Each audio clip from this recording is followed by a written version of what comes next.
बहुत समय पहले की बात है। किसी गांव में एक प्रभात नाम का लड़का अपने माता पिता के साथ रहता था। मकर संक्रांति आने वाली थी। उस गांव के सारे बच्चे अपनी अपनी पतंगे लेकर उड़ा रहे थे। प्रभात उन सारे बच्चों को पतंग उड़ाता देखता रहा तो उसे भी पतंग उड़ाने का मन होता है। फिर प्रभात अपने पिता रमेश के पास जाता है। उसके गरीब पिता रमेश दिन भर अपनी गायों को लेकर जंगल में उन्हें चराने के लिए जाया करता था और उन गायों के दूध को बेचकर मिले हुए पैसों से अपने परिवार का खर्चा चलाता था। पिताजी, गांव के सारे बच्चे पतंग उड़ा रहे हैं, क्या आप मुझे भी पतंग दिला देंगे? मैं भी पतंग उड़ाना चाहता हूँ। बेटा, आज तो तुम्हारे पतंग के लिए मेरे पास पैसे नहीं है, मगर कल जब मुझे गांव का दूध बेचने पर जो भी पैसे मिलेंगे मैं उनसे तुम्हारी पतंग जरूर लेकर आऊंगा। ठीक है पिताजी। अगले दिन सुबह रमेश अपनी गायों को चराने के लिए जंगल में निकल गया। जब वह अपनी गायों को चरा रहा होता है तभी उसकी नजर एक बबूल के पेड़ पर पड़ती है। रमेश देखता है कि बबूल की टहनी पर लगे हुए कांटों में एक पतंग फंसी है। रमेश बबूल के पेड़ के पास जाता है और बबूल की टहनी पर लगे हुए उस पतंग को निकाल लेता है। बबूल के कांटे लगने से उसके हाथों से खून भी निकल आता है। अब मैं इस पतंग को प्रभात को खेलने के लिए दे दूंगा, जिससे मुझे अब उसके लिए बाजार से पैसे लगाकर पतंग नहीं खरीदनी पड़ेगी। रमेश अपने हाथों से उस पतंग को लेकर अपने साथ घर आ जाता है। घर आने पर रमेश प्रभात को अपने पास बुलाता है। प्रभात, जल्दी से यहाँ आओ, देखो मैं तुम्हारे लिए क्या लाया हूँ। जब प्रभात पिताजी के हाथों में पतंग देखता है तो उसकी खुशी का ठिकाना नहीं रहता। अरे पिताजी, ये पतंग तो बहुत ही खूबसूरत है, क्या अब मैं इस पतंग के साथ खेल सकता हूँ? हाँ बेटा, ये पतंग तुम्हारे लिए ही लाया हूँ। प्रभात खुश होकर उस पतंग को अपने पिताजी से ले लेता है और अपने घर की छत पर जाकर उसे उड़ाने लगता है। वह अपनी पतंग से अपने गांव के बहुत सारे बच्चों की पतंग काट लेता है। यह देखकर उस गांव के सारे बच्चे प्रभात से जलने लगते हैं।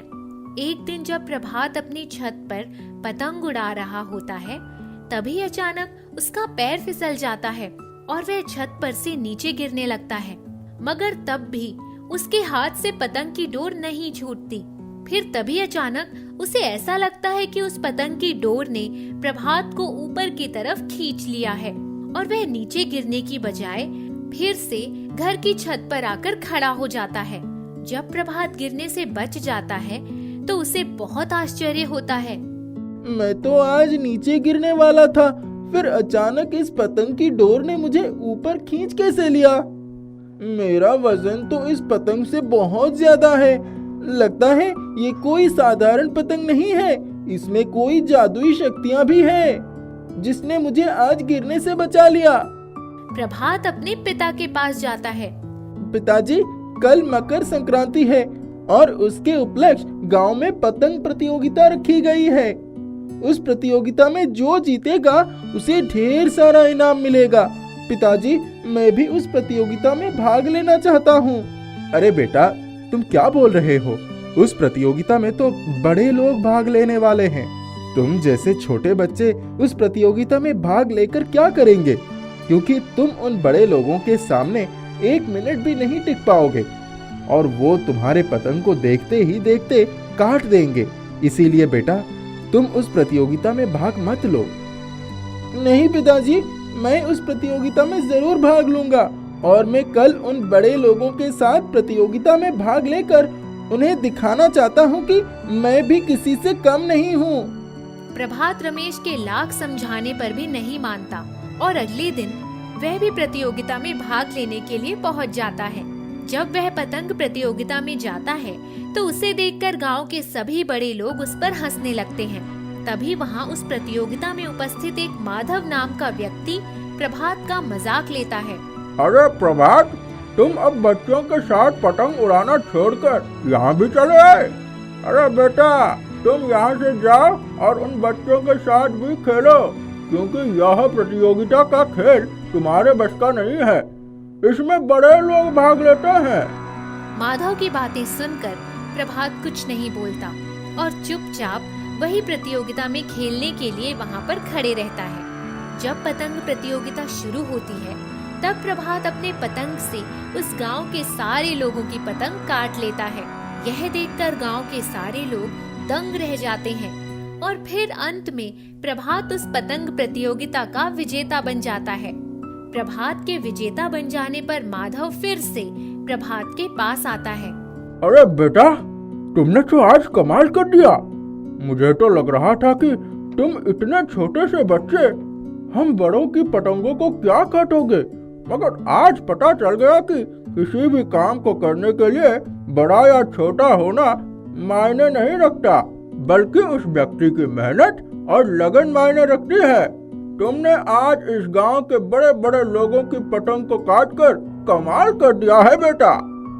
उसके बाद प्रभात को उस गांव के सरपंच जी खेल प्रतियोगिता में विजेता बनने के कारण बहुत सारा इनाम देते हैं। फिर उस गांव के लोगों को प्रभात पर बहुत गर्व महसूस होता है। प्रतियोगिता में इनाम पाने के बाद प्रभात भी बहुत खुश होता है और फिर अपने घर आ जाता है। जब वह घर आता है तो वहाँ अपने माता पिता के पास जाता है। अरे बेटा, तुम आ गए। तुमने हमारा सर गर्व से ऊंचा कर दिया। पिताजी, आज जो कुछ भी हुआ है यह सब इस जादुई पतंग का कमाल है। जादुई पतंग? ये तुम्हें कहाँ से मिला? पिताजी, यह वही पतंग है जो उस दिन आपने मुझे लाकर दी थी। इस पतंग ने मुझे तो एक बार छत से गिरने से भी बचाया है। इसके लिए जब मुझे इस जादुई पतंग की शक्तियों के बारे में पता चला तब मुझे पूरा विश्वास हो गया कि गांव के उस पतंग प्रतियोगिता को अवश्य जीतूंगा। इसीलिए तो मैंने जिद करके प्रतियोगिता में भाग लिया और देखिए, आज मैं पतंग प्रतियोगिता जीत गया। प्रभात प्रतियोगिता में जीते हुए पैसों और गिफ्ट को अपने पिता को दे देता है। उन पैसों को देखकर रमेश बहुत खुश होता है।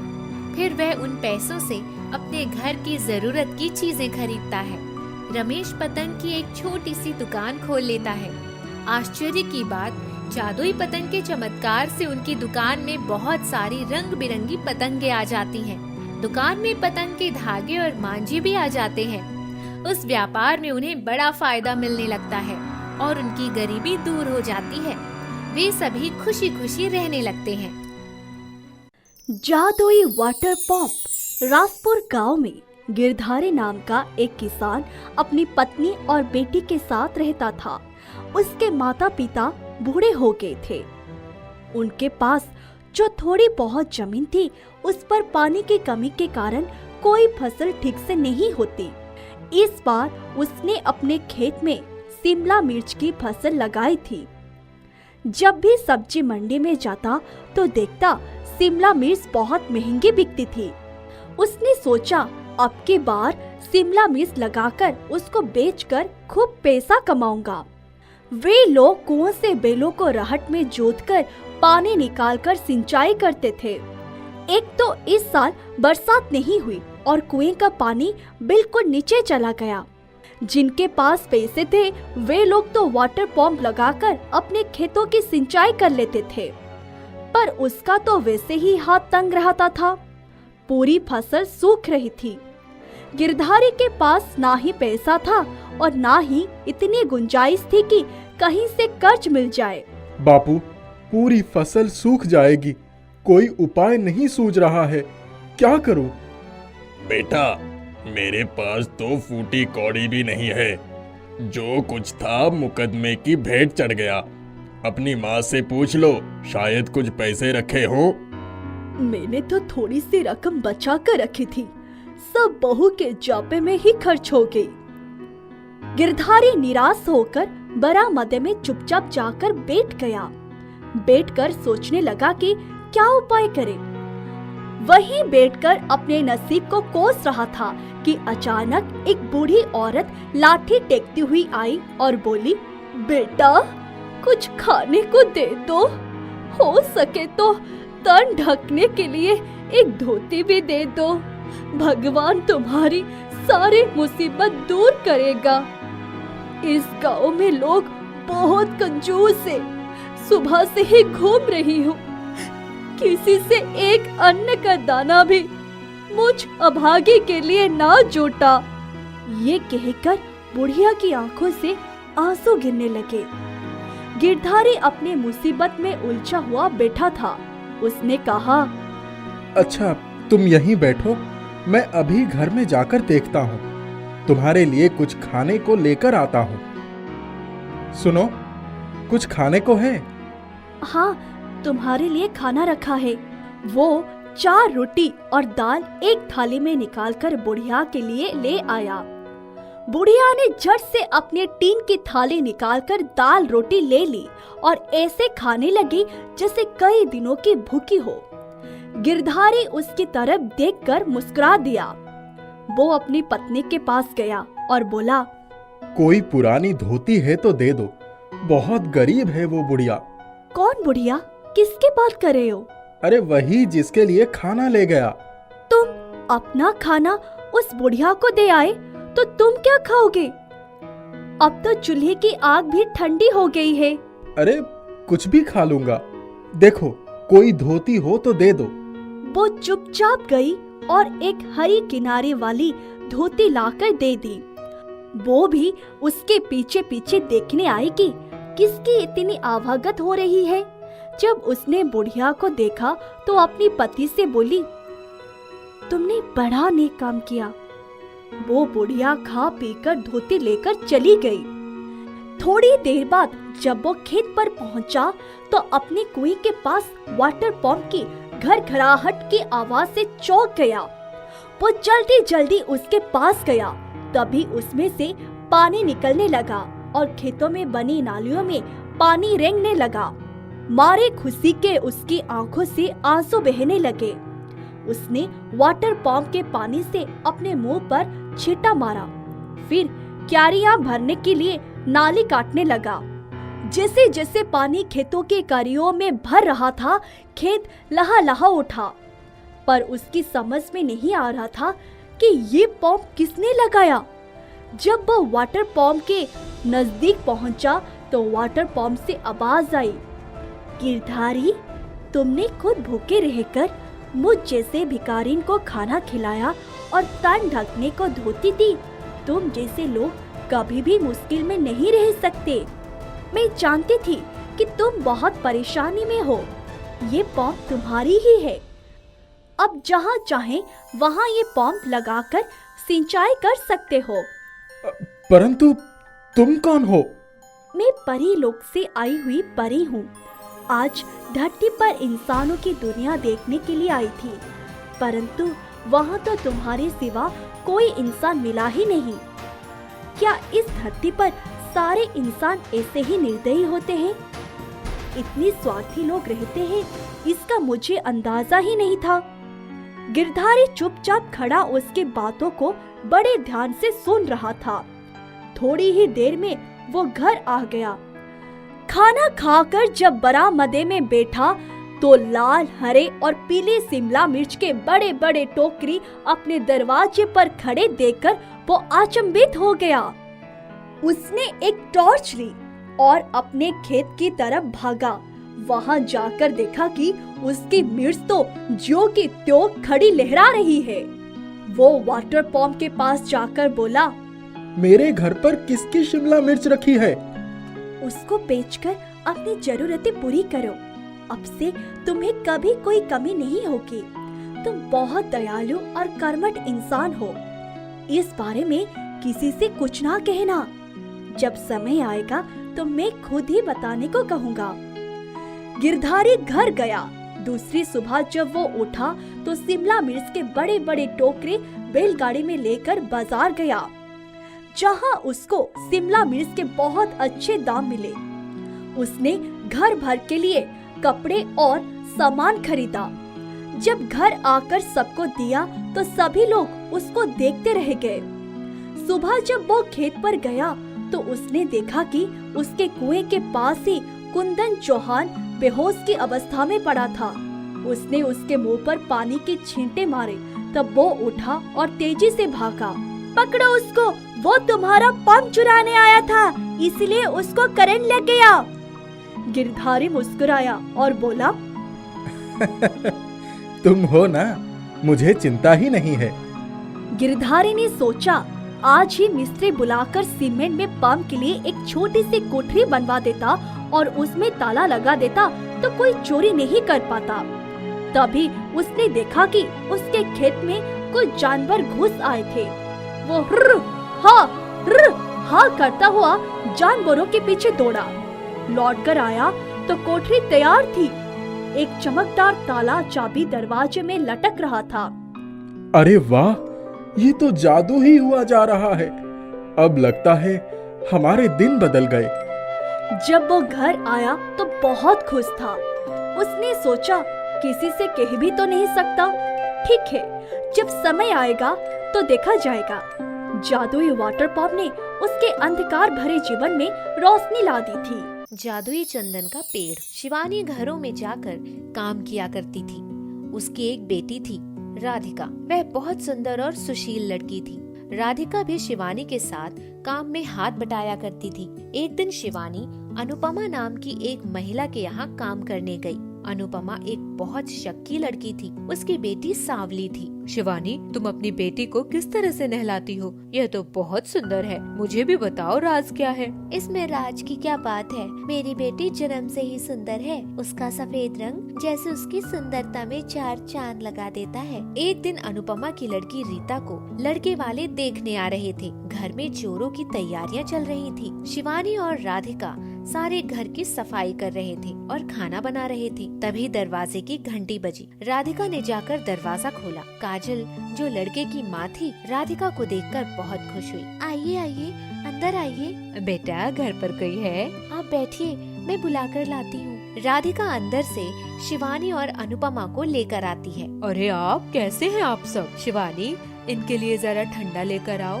शिवानी ठंडा लेकर आती है और उनको नाश्ता देती है। मेरी बेटी बहुत सुंदर है और सगुण है। सब काम आता है उसको। आपको किसी भी काम के लिए निराश नहीं करेगी। अरे, यह सब कहने की जरूरत नहीं। हमें आपकी बेटी बहुत पसंद है। पसंद है? पर आप मेरी बेटी से कब मिले? अभी तो वह आपके सामने भी नहीं आई। अरे, अभी तो आई थी। दरवाजा तो उसी ने खोला था। बहुत ही सुंदर लड़की है। उसका रंग गोरा है। उसकी मेरे बेटे के साथ बहुत अच्छी जोड़ी जचेगी। वह मेरी बिटिया रीता नहीं, बल्कि मेरे काम वाली बाई की लड़की राधिका है, जिसने आपके लिए दरवाजा खोला था। आप उसको रीता समझ रहे हैं। ओह सॉरी, मुझे लगा वो आपकी लड़की है, इसीलिए मैंने रिश्ते के लिए हाँ कर दी। चलो, आप अपनी बेटी रीता को बुलाइए। आपकी बेटी को भी देख लेते हैं। अनुपमा रीता को आवाज देती है। रीता चाय लेकर मेहमानों के आगे आती है और सबको नमस्ते करती है। अरे, आपकी बेटी तो सांवली है। मुझे अपने बेटे के लिए गोरी लड़की चाहिए थी। हम आपकी लड़की से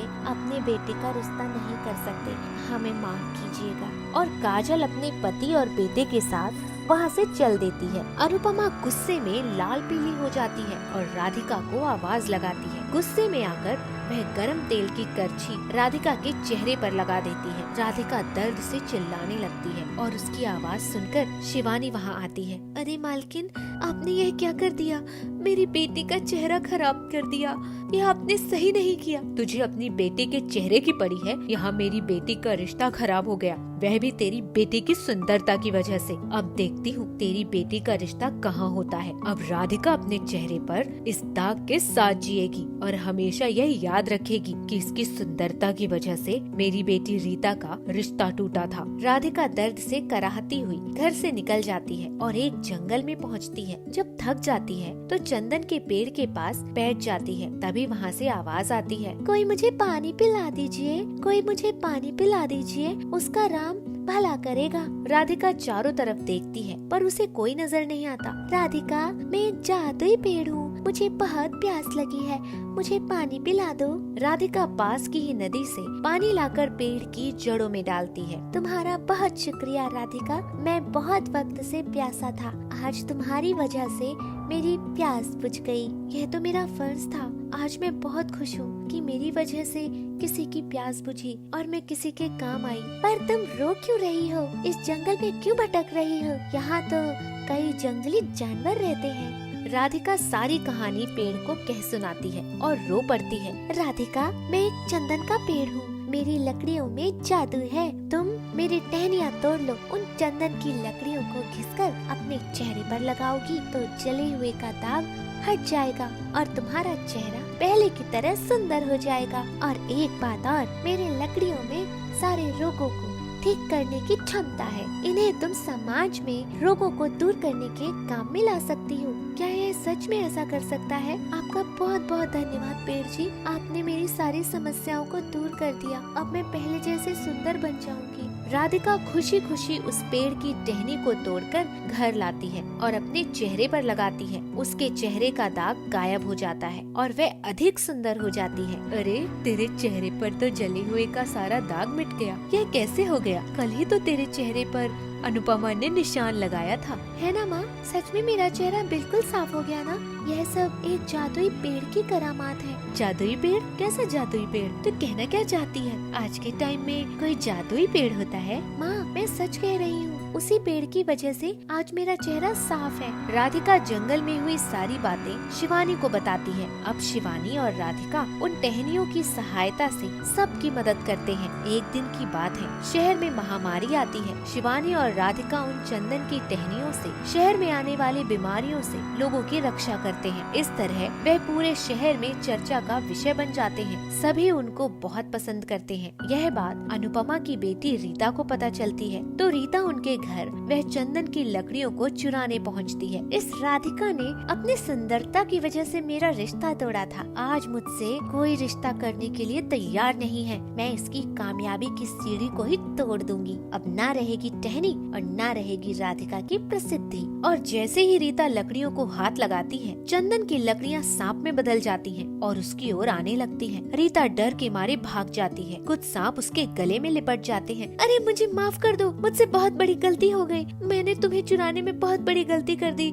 आज के बाद मैं कभी किसी का अहित नहीं करूंगी। इतने में राधिका वहाँ आ जाती है। चंदन के पेड़ की लकड़ी, इसे माफ कर दो। इसने अनजाने में यह कदम उठाया है। चंदन की लकड़ियाँ सांप से फिर चंदन की लकड़ी में बदल जाती है। राधिका उन चंदन की लकड़ियों की सहायता से दवाइयाँ बनाकर उन्हें बेचना शुरू करती है, जिससे वह बहुत अमीर हो जाती है और वह अपने व्यापार से मिलने वाले पैसों से कई अनाथ आश्रम और गरीबों के लिए अस्पताल खुलवाती है, जिससे शिवानी और राधिका हंसी खुशी अपना जीवन व्यतीत करते हैं।